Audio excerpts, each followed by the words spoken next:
Hello students, अभी हम लोग जो पढ़ेंगे वो है ट्रैकिया।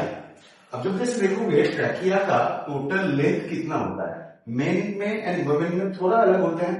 मेन में it is around 10 centimetre long, women में थोड़ा छोटा या फिर most of the time women में थोड़ा छोटा होता है लेंथ में 10 सेंटीमीटर से। अगर पूछोगे क्यों ऐसा होता है कि सर, तो इसका एक ही एक्सप्लेनेबल रीजन है कि normally the length of the trachea depends on the height and weight of an individual. I'll again repeat, the length of the trachea depends on the height and also the weight of an individual. So इसी वजह से कभी कभी देखा जाता है कि length of the trachea in men is a bit longer than the women. इसमें कोई कौन बड़ा कौन छोटा इसका कोई मतलब नहीं है। दूसरा बात यह है इसका लोकेशन, बहुत इंपॉर्टेंट चीज है रिगार्डिंग इट्स लोकेशन। अब देखो जैसे लोकेशन का बात किए हैं, हम यहाँ पे बोले हैं कि it is in the lower neck and on the upper chest. Lower neck का जैसे बात आ जाएगा तो we are going to count from the 6th cervical vertebra. If I consider this the 6th cervical vertebra, यहां से लेके T5 तक इसका एक्सटेंशन होगा। Again I repeat, 6th cervical vertebra से T5 तक इसका एक्सटेंशन होंगे and it is going to be below the what, below the larynx, but it will be behind the sternum. Breast bone बोलते हैं उसको, स्टर्नम के पीछे, और 6th सर्विकल वर्टिब्रा से लेके T5 तक इसका एक्सटेंशन होंगे और उस एक्सटेंशन के बाद ये बाइफर्केट कर जाएंगे ब्रोंकाई में। जहां पे हम बोले थे कि जहां से बाइफर्केट होता है वो छोटा जो इंटरनल रीज होते हैं उसका नाम क्या था, carina. Yes, very good. So इसका बात यही है, तो लोकेशन का बात सुनोगे तो क्या बोलेंगे, it will be below the larynx, 6th cervical vertebra से लेकर T5 तक इसका एक्सटेंशन, और T5 से वो डिवाइड कर जाएंगे इसमें ब्रोंकियाई में, राइट। एंड ये स्टर्नम के पीछे है, ब्रेस्ट बोन के पीछे है। This is about the location. अब देखोगे यहाँ पे जब हम ये बनाए हैं, यहाँ पे ईसोफेगस को इंडिकेट किए हैं और डॉटेड लाइन से है।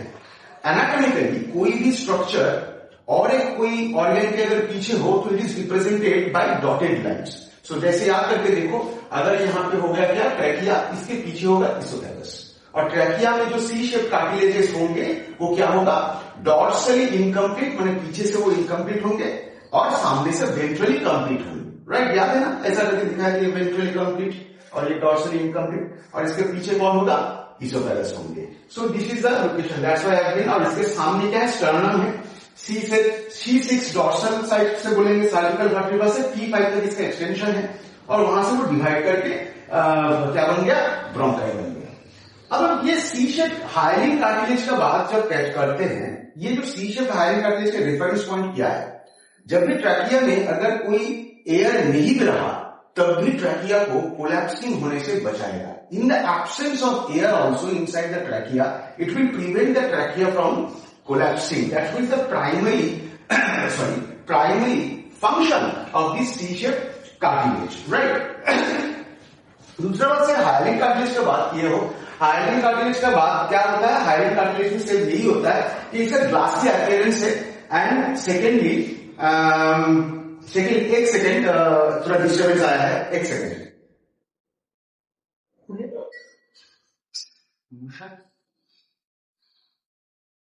Now, when you say about the hyaline cartilage, the problem with the thing with the hyaline cartilage is its glassy appearance. ये glassy appearance किस लिए होते हैं, देखो ये बेसिकली एवास्कुलर है।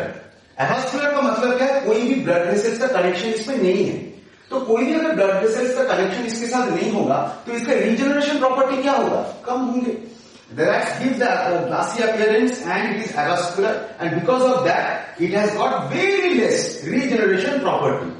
हायरिंग कार्टिलेज के जैसे बोलेंगे तो ये इलास्टिक कार्टिलेज होते हैं, नॉन इलास्टिक नहीं है। क्यों, देखो इसका अगर कंपोजिशन देखें, सुबह भी इसका कुछ कंपोजिशन हम बताए थे इलास्टिक कार्टिलेज का, तो ये इसमें कॉन्ड्रोसाइट्स होंगे, जो सेल्स होंगे, फाइबर्स होंगे, क्या होगा, elastin and the collagen type 2।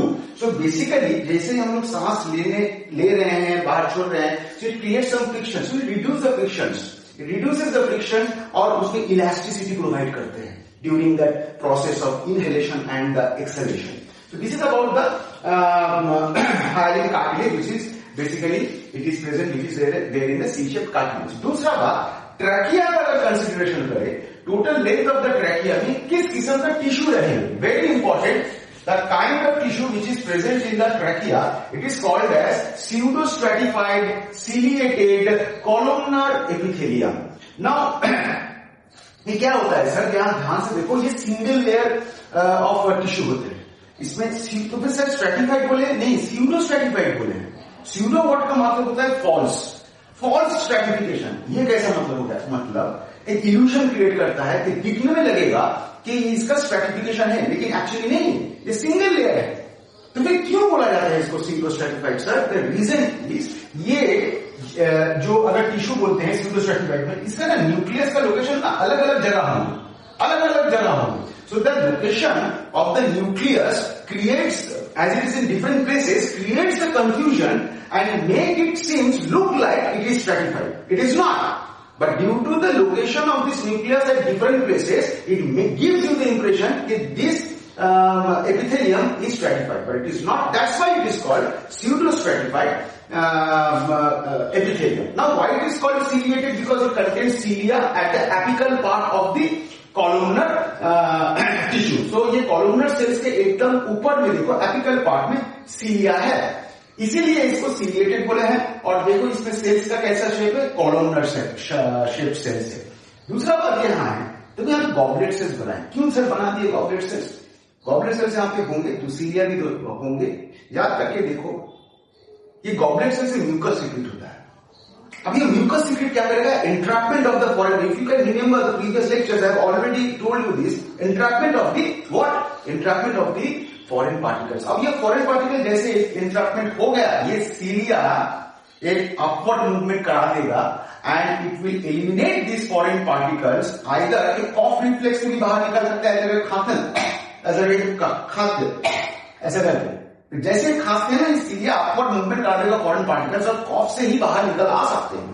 Right, trachea से बाहर की तरफ निकाल देंगे फॉरेन पार्टिकल्स को.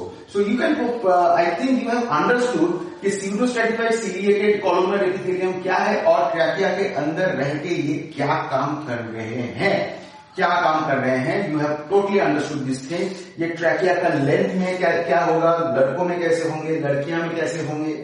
इसमें सी-शेप कार्टिलेज का कंपोजिशन बताए थे, सी-शेप कार्टिलेज का फंक्शन बताए हैं. ठीक है, और लोकेशन के बारे में प्रॉपरली तुमको यहाँ पे खुद को ही डेमो बना के बता दिए थे कि C6 लेवल से T5 तक, फ्रॉम द डॉर्सल व्यू देखोगे C6 से T5 तक. फ्रंट व्यू से देखोगे ये स्टर्नम के पीछे, और T5 से वो बाइफरकेट कर जाता है कि we become bronchi which goes inside the lungs. जहां पे बाइफरकेट कर रहा है ट्रैकिया से उस पॉइंट को बोलते हैं कैडिना. ठीक है, so I hope that you have understood this thing. Hyaline cartilage का कंपोजिशन बोले हैं, ग्लासी अपीयरेंस से, किसी का भी ग्लासी अपीयरेंस हो रहा है, एवास्कुलर होगा, कोई चीज एवास्कुलर होते हैं तो क्या हो जाता है, एवास्कुलर होता है तो उसमें लो रिजनरेशन प्रॉपर्टी हो जाएगी. ठीक है, एंड ये इसमें क्या रहेगा, कौन कौन सा सेल रहेंगे, कॉन्ड्रोसाइट रहेंगे, इलास्टिन रहेंगे एंड कोलेजन टाइप 2 रहेंगे. Elastin and collagen are the fibres और सेल कौन सा है, कॉन्ड्रोसाइट्स.